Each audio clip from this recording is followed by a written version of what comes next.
Concerns are mounting over the issue of underage gambling in Nigeria, with clerics and other citizens expressing fears that it is breeding laziness and hindering the development of young people's potential. In interviews with Newsmen, several individuals shared their perspectives on the issue.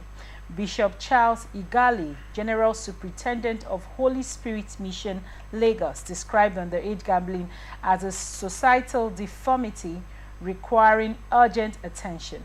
While acknowledging that adult gambling exists, he stressed that it is socially unacceptable for minors.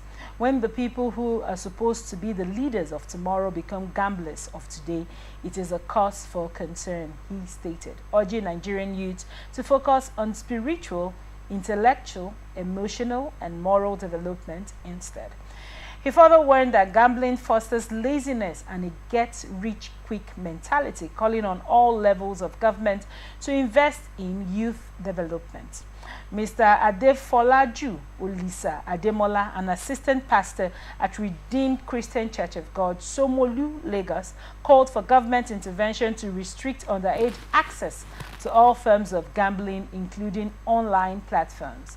He also advocated for stricter regulation of the gambling industry in general and urged gambling promoters to actively discourage young people from participating.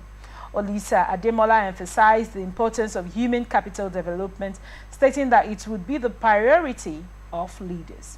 Mrs. Ishak Anifowose, a Muslim scholar, highlighted Islam's prohibition of gambling, citing its harmful effect on individuals and society.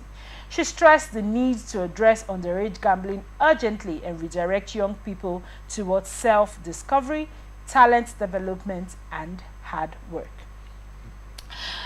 We have all of the avenues for gambling. There are the Bet Ninja, you walk 2 miles, you see the Baba Ijebu, you have all of the things going on, all of those, which is easy and open for any age to play. What are your thoughts on this report?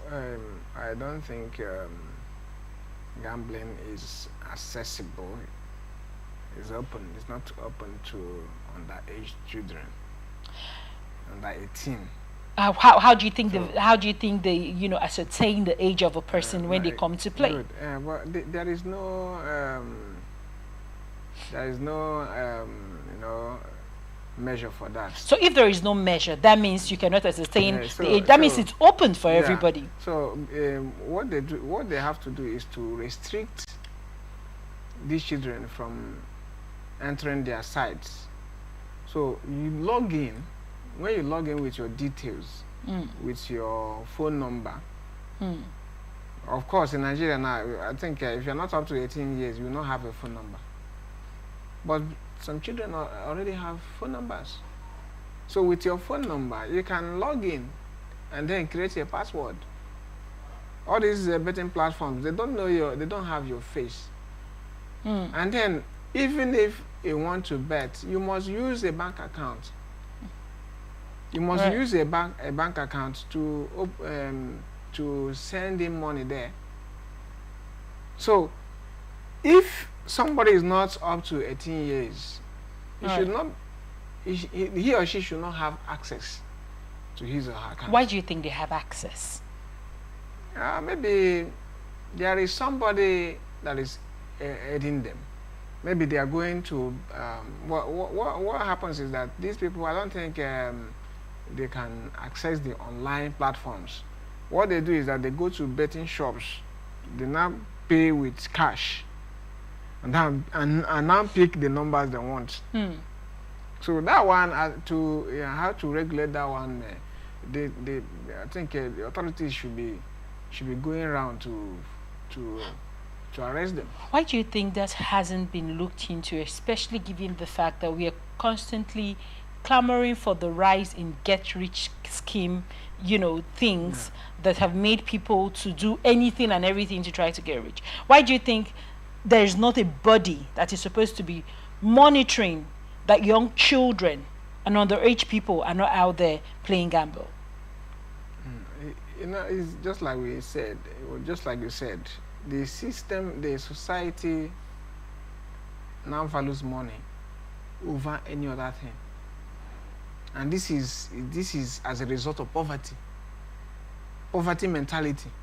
You know, when the society has impoverished its people, the people will now see any source of livelihood as everything. If they see money, they will see it as everything instead of hard work, instead of planning, instead of wisdom. Right now in Nigeria, if you're intelligent, nobody values you unless you have money. Now, somebody said, it's not just, I remember years back, when before Obasanjo entered entered office, people used to value businessmen. Then Obasanjo entered, increased the salaries. Companies followed suit. Graduates started doing well, buying cars. Attention was now diverted to going to school. From there, we have too many people looking for jobs. Everywhere is unemployment. Many people don't have money. Many people are graduates but not having jobs. Yeah. Now, anybody that had a job, they will now see the person as a big man or big woman. At the time the thing dropped, they will now say, somebody told me that, I know a lady that said the kind of man she was looking for, you must be working, and not just working. What kind of job do you have? If the job is not a big job, that means, are you getting it? So this shows that our people are focusing their attention on money, not minding where it's gotten from. You know, it doesn't matter how that person makes the money. What matters now is money. And right now, education is going. I want to the know value for education is being erased. People don't, these children, many of them don't want to go to school. If you check what is happening, is their parents. They'll rather gamble. It's their parents that are taking them to, forcing them to go and buy a jam to enter university. Even when they enter university, many of them don't want to learn. What do you think can be done about this? Well, it's the society that created every problem emanates from society. The government should do its part to provide a better life for everybody and to make education worthwhile. If the kind of education we have can give us a better life, everybody will move to education. Thank you so much for your insight.